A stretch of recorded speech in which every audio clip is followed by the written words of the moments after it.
तो शुरू करें। आप पहले हैं जो इजाज़त ले रहे हैं। शुरू करने से पहले कोई हमें नहीं पूछता। तो क्या कह के बुलाऊँ आपको मैं? वैश्या, चिनाल, कॉल गर्ल, गालियाँ भी है, आप चुनिए। मेरा मतलब नाम। किस नाम से बुलाऊँ आपको मैं?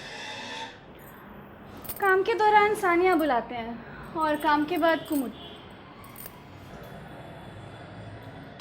तो कुमुद जी, क्या हुआ? कुछ नहीं, वो कोई कुमुद कह के बुलाता है ना तो अच्छा लगता है। और आपने तो एंड में जी भी डाल दिया, पत्रकार जी।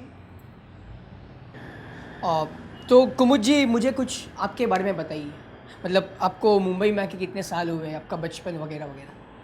16 साल की थी, माई बापू ने अम्मा जी को भेजा था गांव में। वहाँ से फिर बम्बई आ गई और तब से अब तक 7 साल हो गया हमको। अच्छा, तो आपका बचपन गांव में ही बीता, लेकिन आपके माँ बाप ने आपको बेचा क्यों? गरीब किसान के सर पे उधार का बोझ, परिवार का बोझ, बेटी के दहेज का बोझ। इससे अच्छा तो बेच दो, सर का सब बोझ उतर जाएगा। नहीं, देखिए कुमुद जी, ये 21st सेंचुरी है, अब 21वीं सदी। यहाँ पे सरकार है, एनजीओ है, तरह तरह के सोशल वर्कर्स हैं जो आपकी सहायता करने के लिए तैयार बैठे हैं। आपकी बस मदद मांगने की देर है। अगला सवाल पूछिए। हाँ, तो फिर आप सलमा को कैसे जानती हैं? 1 साल पहले शुरू किया था उसने। मॉडल है ना, अच्छे खानदान की भी है, लेकिन कहते हैं ना, अच्छाई पेट थोड़ी भरता है। 1 महीने बाद निकल गई। निकल गई? क्यों? ज़्यादा दिनों तक रुकी नहीं? जी नहीं। मतलब उसने शुरू किया, 1 महीना काम किया और फिर निकल गई। क्यों? जगह पसंद नहीं आई या काम?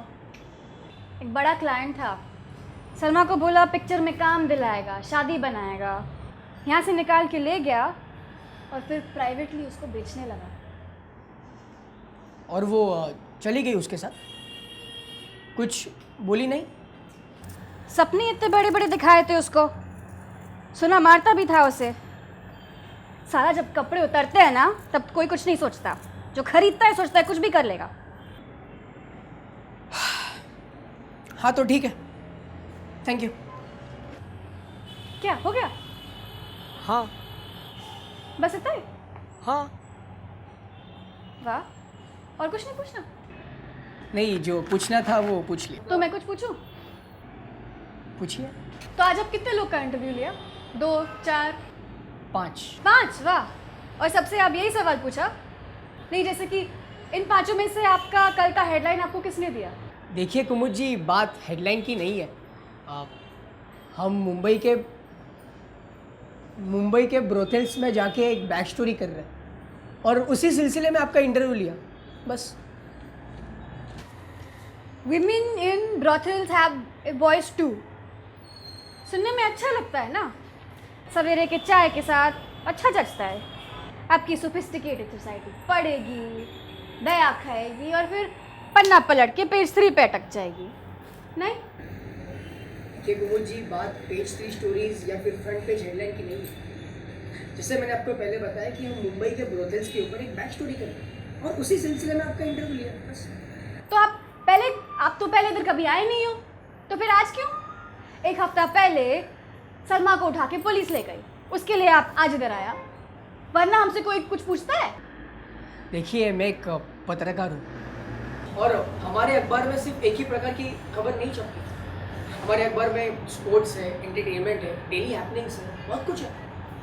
लोगों को जो अच्छा लगता है वो पढ़ते हैं। और रही बात इस सलमा और उसके केस की, तो हमारा काम सिर्फ बैक स्टोरी लिखना नहीं है। हम सच्चाई के तह तक जाएंगे और उसको समाज के सामने रखेंगे। तो सलमा के साथ वो बिजनेसमैन को भी तो पकड़ा, उसका नाम क्यों नहीं है आपके इस अखबार में? एक तरफा सच छापते हैं आप, उस पर क्यों नहीं कर रहे हो ये बैक स्टोरी? देखिए, मैं आपके जज्बात समझ सकता हूँ, लेकिन फिलहाल मेरी स्टोरी ये है कि मैं आप लोगों का इंटरव्यू लूँ, आप लोगों से जानकारी निकालूँ और मैंने वही किया। मान लिया आप जानकारी निकाल रहे हैं और वो छापोगे भी, लेकिन वो शब्द मेरे नजरिए से छपेंगे या किसी और के? Farmer model caught in prostitution racket. Front page story है ये, फ्रंट पेज। हेडलाइन देखी, फोटो देखी और लोग ने अपनी राय बनानी शुरू भी कर ली।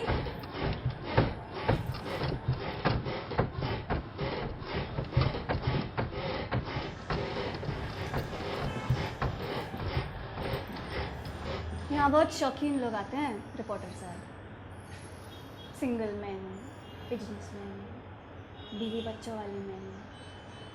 अगर आपकी सोफिस्टिकेटेड सोसाइटी के सामने इन सब का नाम आ गया तो आपकी सोसाइटी सोफिस्टिकेटेड रहने से रही ना। इससे तो अच्छा है हमारा नाम डाल लो। हम तो वैसे भी शौक पूरी करने वाली चीज़ हैं। एक चली गई तो कल 10 नहीं आ जाएंगे, क्या फ़र्क पड़ता है?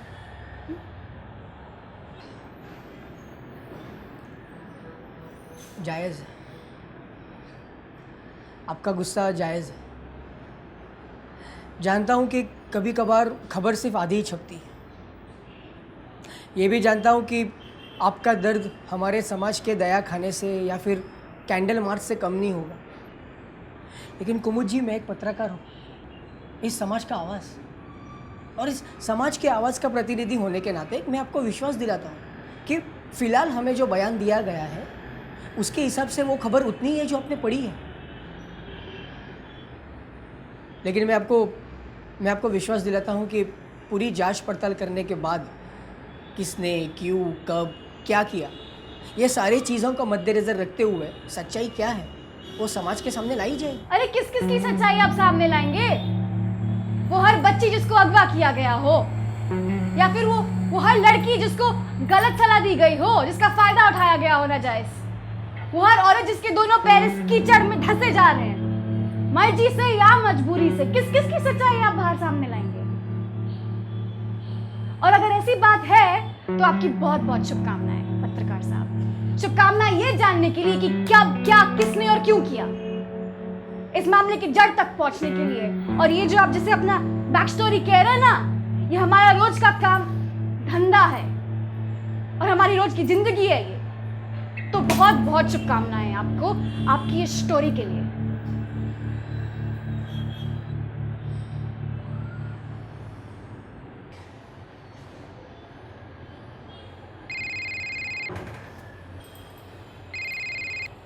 हेलो, कौन? अरे साहब, आप आज कैसे याद किया?